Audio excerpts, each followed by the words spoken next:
Good afternoon. This is Ben Gerke bringing you this week's Country Visions Market Report. This week ended with corn up 5 cents, soybeans up 5 cents, and wheat up 21 cents. This week the USDA released its highly anticipated major acreage and quarterly grain stocks reports. These high-impact reports gave the agricultural markets plenty to process, showing surprising drops in wheat acreage and heavy shifts into row crops. Here are some of the key findings from this week's data that drove the markets a bit higher. Corn planted acreage is down 3% from last year, coming in at 91.5 million acres. Despite the drop, it was slightly more than some private analysts expected, but lower than anticipated quarterly stocks balanced it out to favor higher prices. Soybeans planted acreage jumped up 5% from last year, as favorable profit margins gave soybeans an advantage over feed grains during springtime planting. Total wheat planted area fell to 42.7 million acres, hitting the lowest level in history. Winter wheat area was cut by 900,000 acres down to 31.5 million acres, as extreme weather and drought forced a massive shift away from the grain. Export news: U.S. grain exports for the week showed mixed demand.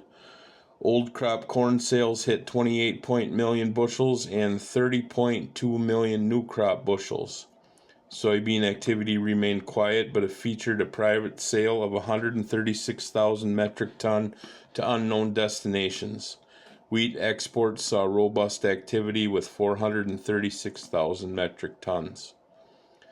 In overseas news, China and the U.S. are seeking to roll back tariffs on some agricultural products as they look to preserve a broader trade truce that was struck last year. The two nations have agreed to include agricultural products in a reciprocal tariff reduction framework following recent talks. Beijing and Washington have also set a broad goal of expanding two-way farm trade. Companies would make purchases based on market conditions and demand, adding that China is willing to work with the U.S. to create favorable conditions for bilateral agricultural trade. China has committed to buy at least 25 million tons of U.S. soybeans a year through 2028, and in addition will purchase at least $17 billion per year of American agricultural products in 26, 27, and 2028, according to the White House. Please reach out to your local Country Visions merchandiser with any questions or concerns you may have and what we can offer to help you get the most out of your crop. As we go into the 4th of July weekend, we hope you all stay safe and have an enjoyable holiday. Thank you for listening to this week's Market Report, and have a great week.